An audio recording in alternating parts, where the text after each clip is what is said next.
"Here's $10. Please, I just need a dad for one day," whispered the little alien girl. The alarm screaming through the cockpit barely registered over the sound of tearing metal. Dante Rivera's hands flew across the console, fingers slick with sweat as he fought the freighter's death spiral. The debris field had come out of nowhere, a cloud of shattered satellite fragments and hull plating spinning through Thyros VII's upper atmosphere like a minefield designed by chaos itself. "Come on, you stubborn piece of junk," he muttered, yanking the control yoke hard to starboard. The ship shuddered, groaned, and ignored him completely. Through the fractured viewport, the moon's surface rushed up to meet him, all jagged rock and iron-dark valleys, beautiful in a way that promised to kill him. The impact drove the breath from his lungs and turned the world into a carnival of violence. His head cracked against something hard. Smoke filled his mouth. Then nothing. Pain woke him first, a white-hot spike through his left leg that made his vision blur. Then came the smell. Burned circuitry, coolant, and something metallic that might have been his own blood.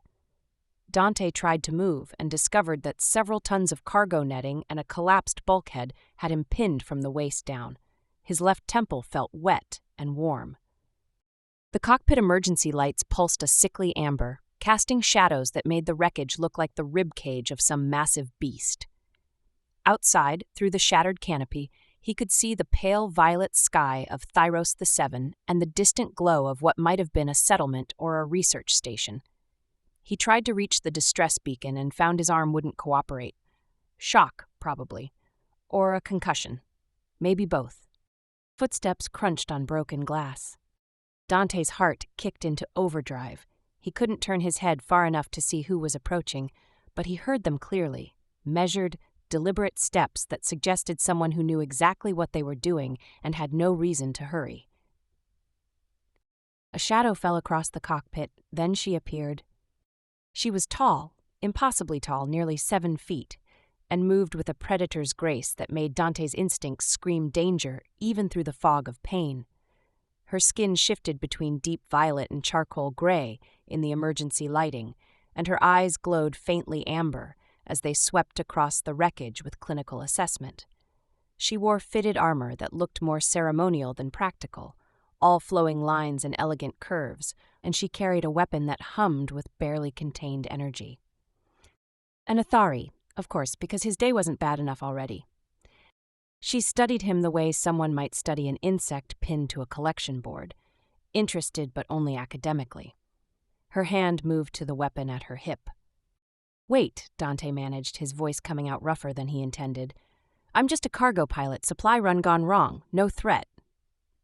Those amber eyes fixed on him, and he felt the weight of her gaze like a physical thing. When she spoke, her voice was low and precise, each word shaped with perfect diction. "Your vessel entered restricted research space without clearance. Your presence compromises an active investigation. Standard protocol requires elimination of security risks." Dante tried for a grin and felt blood trickle down his chin from a split lip. Standard protocol sounds lonely. Ever considered breaking the rules? Something flickered across her face. Surprise, maybe, or confusion. Her skin darkened to a deeper gray, a ripple of color that spread from her collarbone to her jawline. She took a step closer, and Dante could see the fine details of her features. High cheekbones, a mouth that seemed designed for precision rather than smiles, and those impossible eyes that reflected more light than they should. She holstered her weapon with a fluid motion that suggested she could draw it again in a heartbeat if needed. When she crouched beside the wreckage, her long fingers began working at the debris, pinning him down with surprising gentleness. "If you attempt to move before I stabilize the fracture in your femur, you will sever your femoral artery and bleed out in approximately 90 seconds, she said, her tone as clinical as a medical readout. "Remain still." "Yes, ma'am."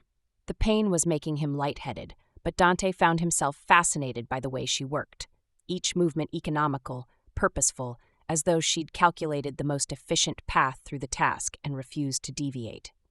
She pulled a medical kit from her belt and began cutting away his pant leg, her triple-jointed fingers working with mechanical precision.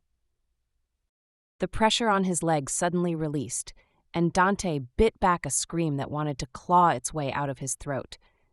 She caught his shoulder before he could thrash, holding him down with strength that felt absolute.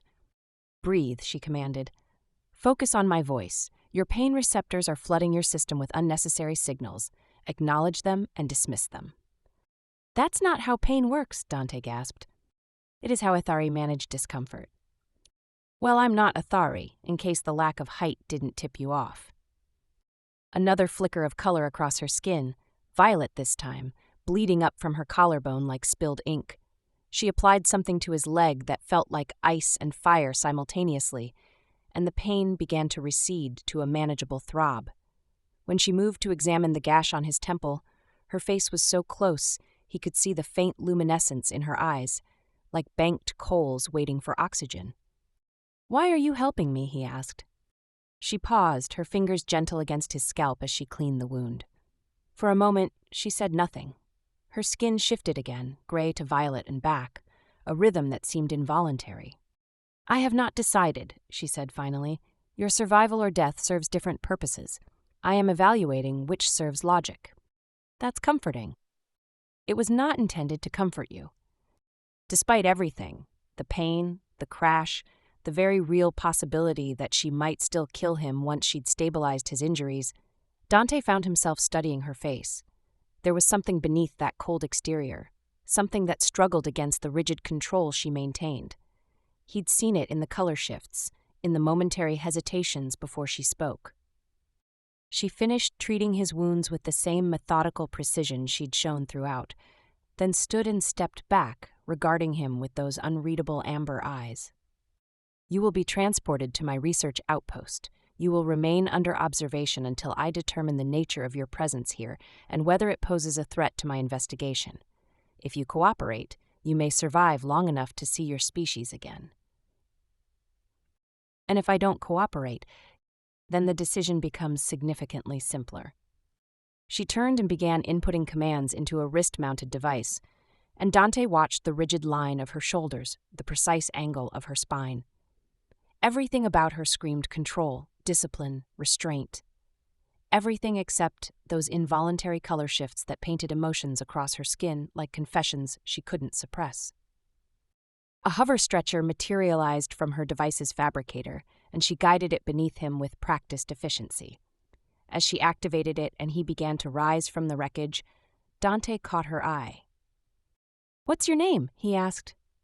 She hesitated. Her skin flickered violet again, just for an instant. "Kaelor," she said, "and names will not save you if you prove to be a liability." "Dante Rivera, and thanks for not shooting me." "I have not yet decided against it." But as they moved through the violet twilight of Thyros VII toward her outpost, Dante noticed that her hand never returned to her weapon, and her skin remained that uncertain shade between violet and gray, caught somewhere between duty and doubt. Kaelor's research outpost was carved into the side of a canyon wall, all smooth metal and clean lines that seemed to grow organically from the rock itself. The interior matched her personality, sterile, organized, and utterly without warmth.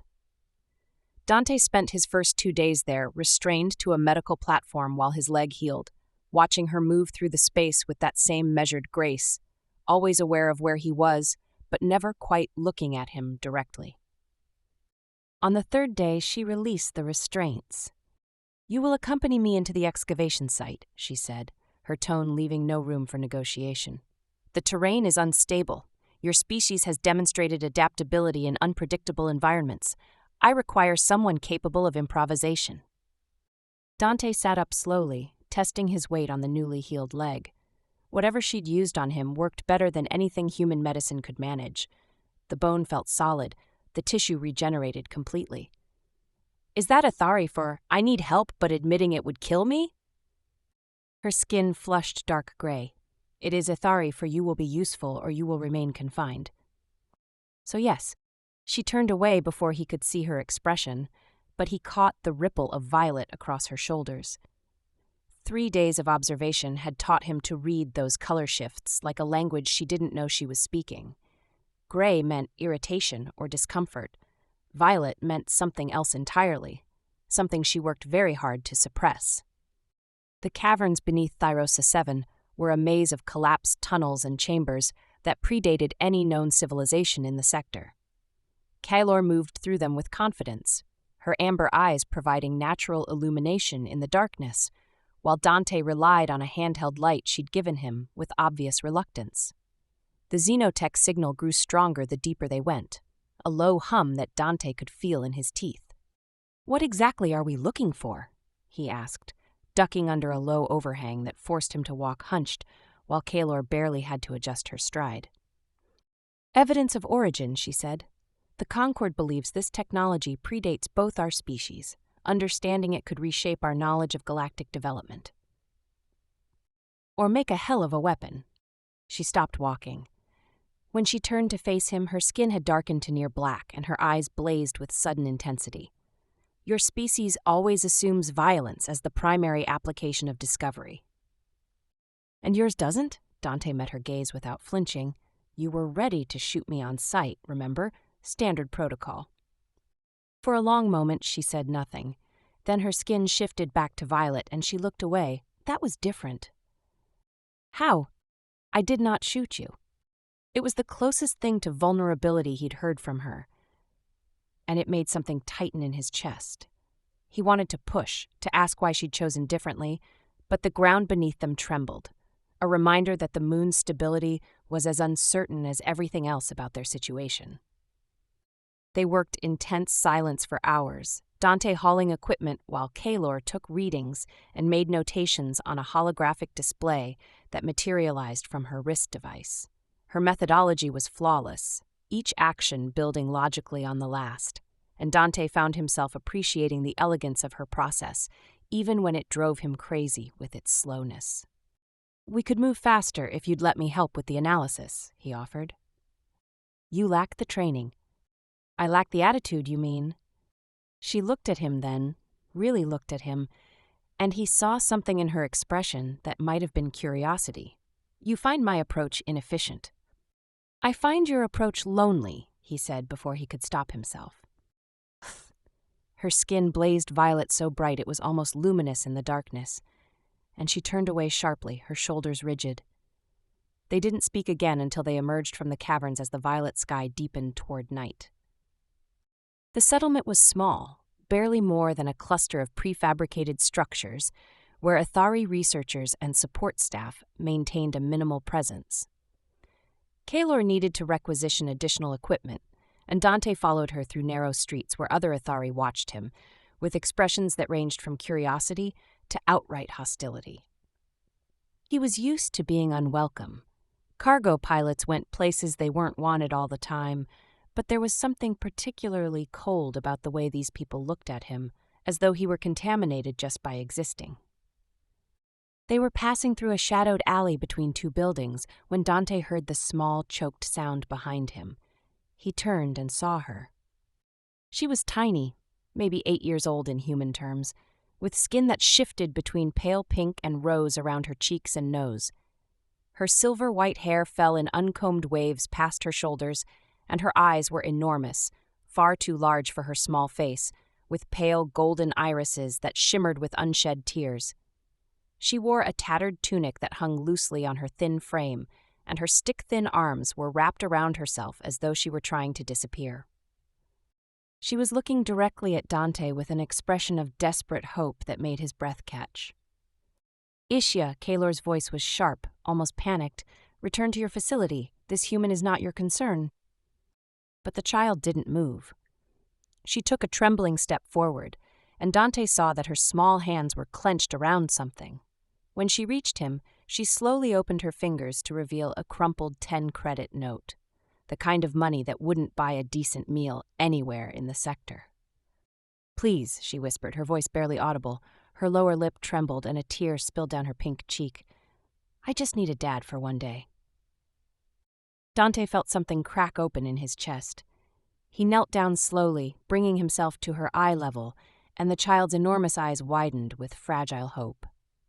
"The bonding ceremony is tomorrow," she continued, her words tumbling out in a rush. "Everyone brings their family. Everyone has someone. But I don't have anyone, and they say I can't come if I'm alone, and everyone will know, and I just..." Her voice broke.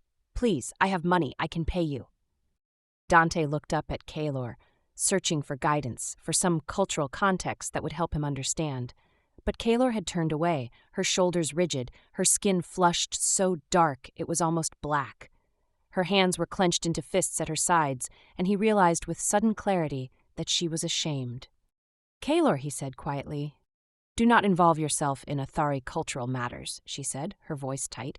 "It is not your place. Ishya, return to your facility immediately." But Dante was already looking back at the child, at the desperate vulnerability in her oversized eyes, at the way she held out that pathetic handful of credits, like it was everything she had in the world. He thought about his own childhood, about the hollow ache of being unwanted after his parents died, about the way adults had looked through him like he wasn't worth seeing. He reached out and gently closed Ishya's fingers over the credits, pushing her hand back toward her chest. "Keep your money," he said softly. "I'll be your dad for the day, no charge." The sound Ishya made was somewhere between a sob and a gasp of disbelief. Her eyes went even wider and tears streamed down her pink cheeks as she stared at him like he'd just offered her the stars themselves. "You mean it?" she whispered. "I mean it." She threw her thin arms around his neck with such sudden force that he nearly lost his balance, and he felt her small body shaking against him as she cried into his shoulder. Her hair smelled like soap and something sweet he couldn't identify, and her grip was fierce enough to hurt. He wrapped his arms around her carefully, conscious of how fragile she felt, and let her cry. When he looked up, Kaelor was watching them with an expression he couldn't read. Her skin had shifted to a violent, blazing violet that seemed to pulse with each breath she took. Her hands were still clenched, but now they were trembling. He'd never seen her look so undone. "This is a mistake," she said, but her voice had lost its edge. "The ceremony is sacred to us. Your presence will cause disruption. Her attachment to you will only bring her pain when you leave." "Maybe," Dante said, still holding the crying child, "but she won't spend tomorrow alone." Kaelor made a sound that might have been frustration or something deeper. She turned away sharply and walked several paces down the alley before stopping, her back to them both. When she spoke again, her voice was quieter, almost defeated. "The ceremony begins at dawn. She will need to bring a presentation of her educational progress. All children do."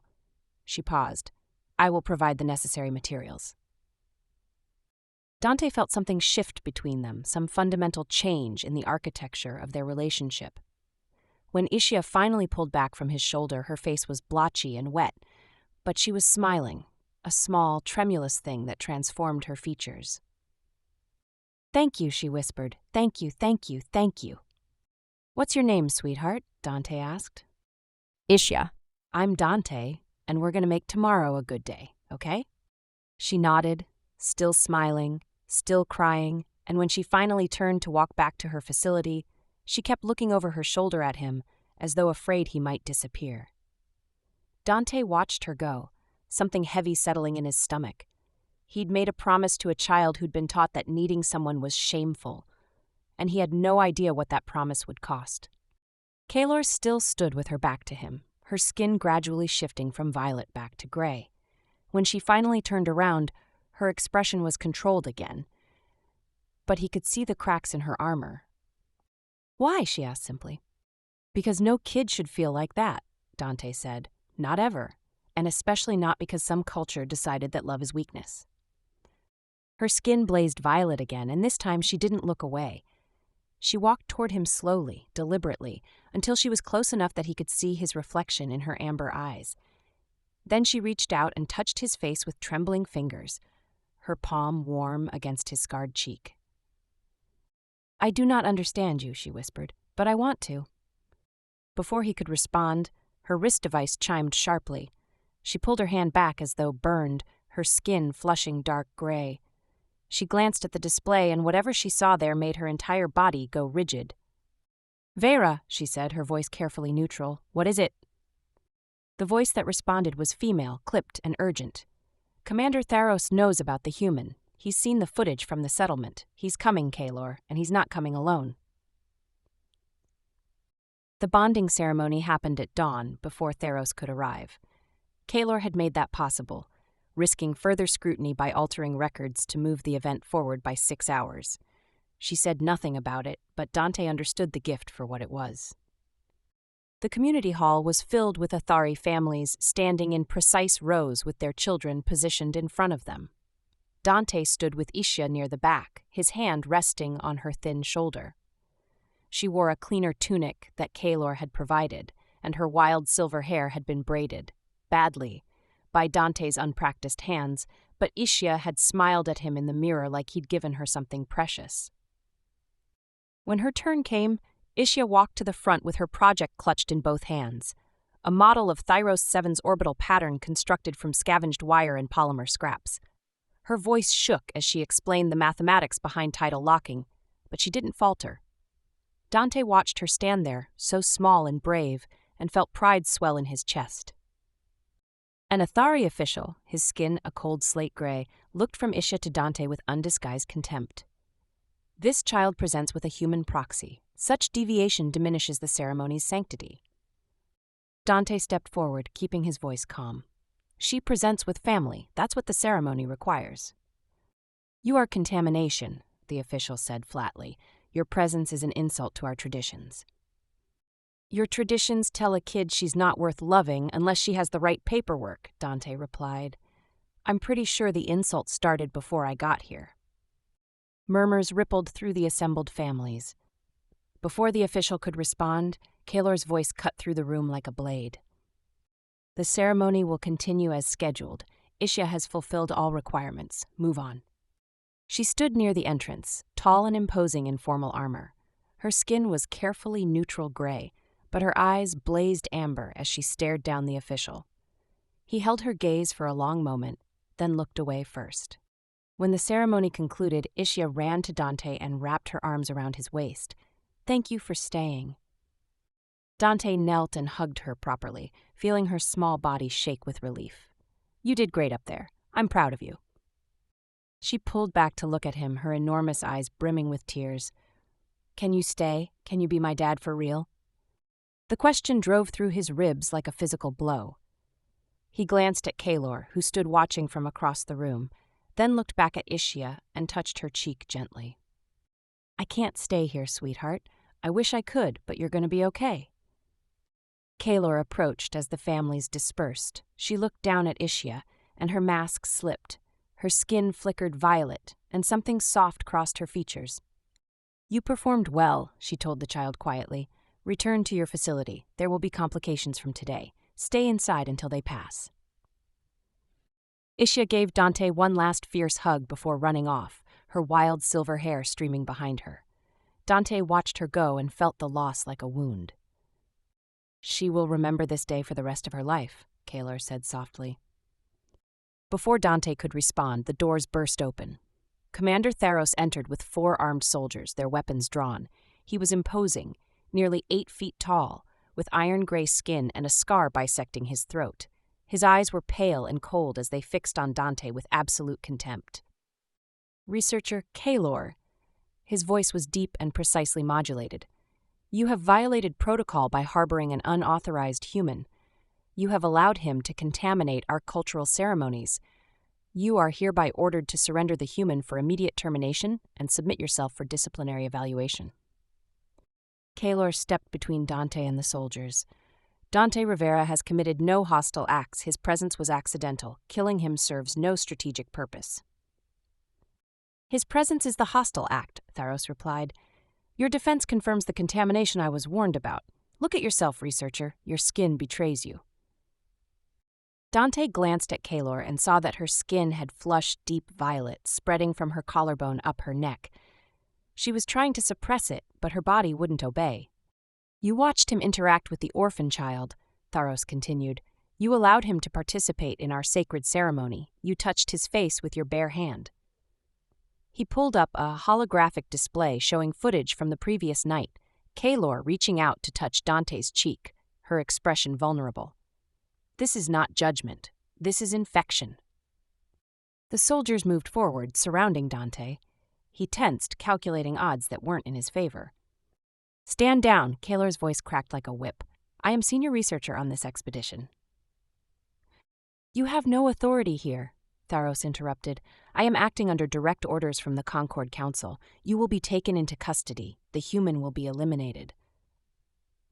Two soldiers grabbed Kaelor's arms, forcing them behind her back. She could have fought. Dante saw the tension in her muscles, but she went still, accepting the restraints with the discipline she'd been trained for. But her eyes never left Dante's face, and her skin remained that blazing, defiant violet. I request formal trial, Kaelor said. I invoke my right as a scholar caste to present evidence. Thyros studied her with those cold eyes. You would delay the inevitable to spare him hours? This is the contamination I speak of. Protocol allows for formal review. I invoke that right.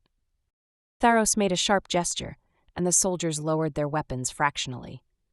Very well, you will both be transported to the Concord vessel. When your contamination is confirmed, he will be executed and you will face permanent exile. Your choice gains him nothing but postponed death.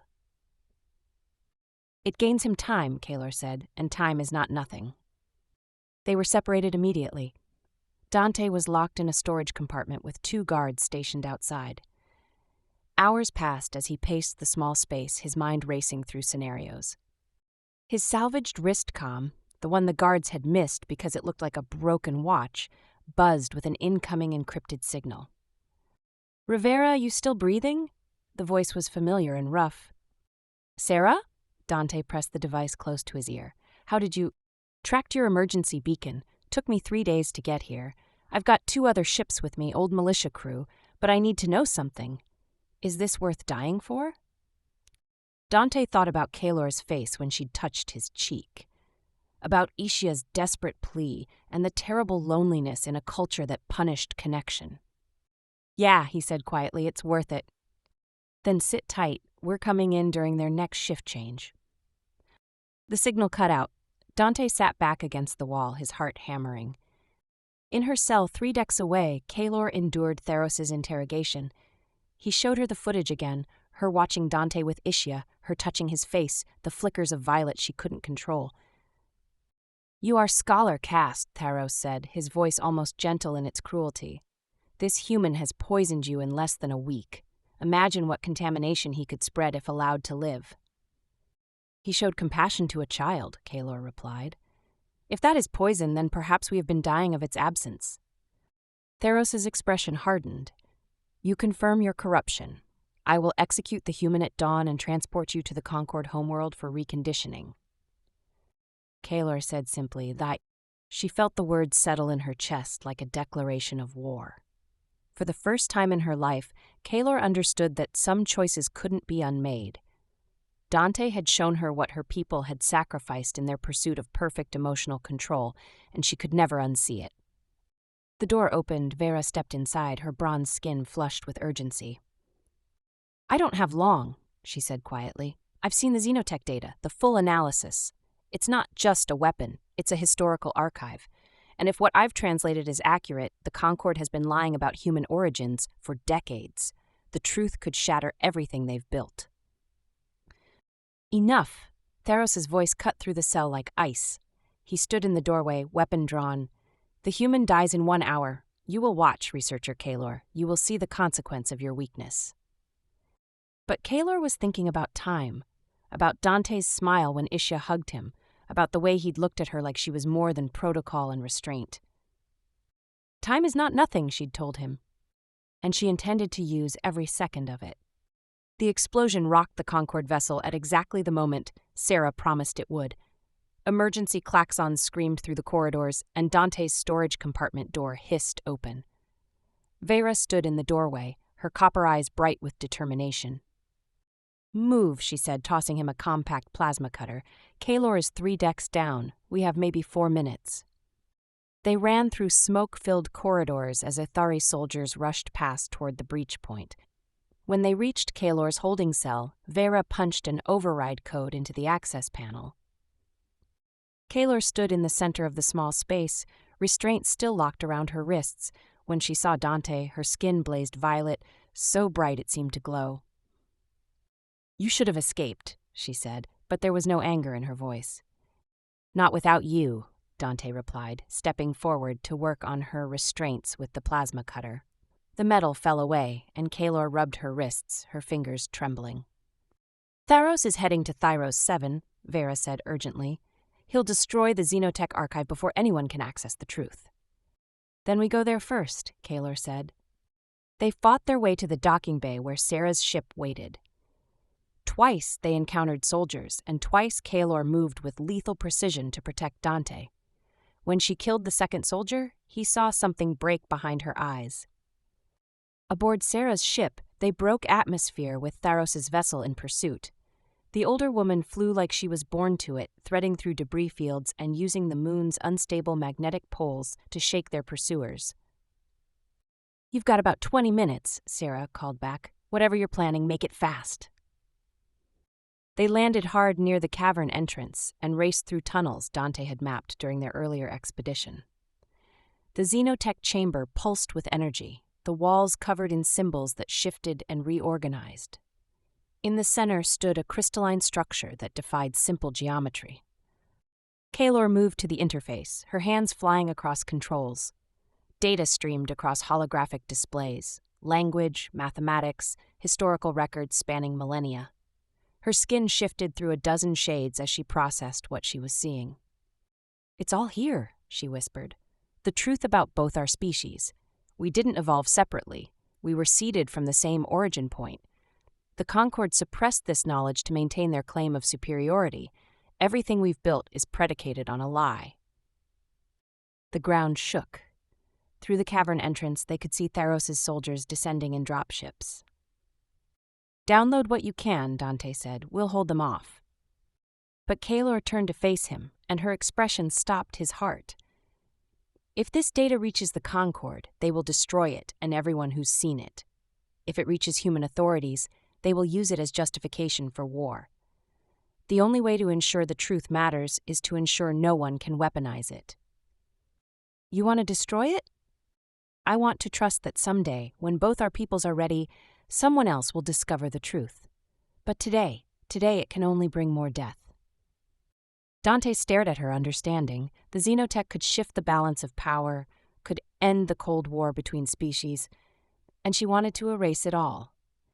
Thyros' voice boomed through the chamber as he entered with armed soldiers. Step away from the interface, researcher. Surrender the data, and I will make your executions quick. Kaelor looked at Dante, and in her amber eyes he saw everything they'd become to each other. Then she turned back to Thyros. I will not live in a society that punishes love and connection. I will not serve a Concord that teaches children like Ishya that needing someone is shameful. You can have your power and your lies. I choose him. She slammed her hand down on the interface, and the chamber's power core began to overload. Alarms shrieked, and the crystalline structure cracked with blinding light. You've killed us all, Thyros snarled, raising his weapon. Dante moved without thinking, putting himself between the commander and Kaelor. The energy blast caught him in the shoulder, spinning him around, and he heard Kaelor scream, a sound of pure anguish that shattered her centuries of trained restraint. She caught him as he fell, her arms wrapping around him with desperate strength. Her skin blazed violet and tears streamed down her face. No, she whispered, you don't get to leave, not now. Still worth it, Dante managed, his voice weak. The chamber began to collapse. Kaelor pulled Dante toward the exit, half carrying him through tunnels that shook and fractured around them. Behind them, Thyros and his soldiers scrambled for escape as the Xenotech's power tore through stone and metal.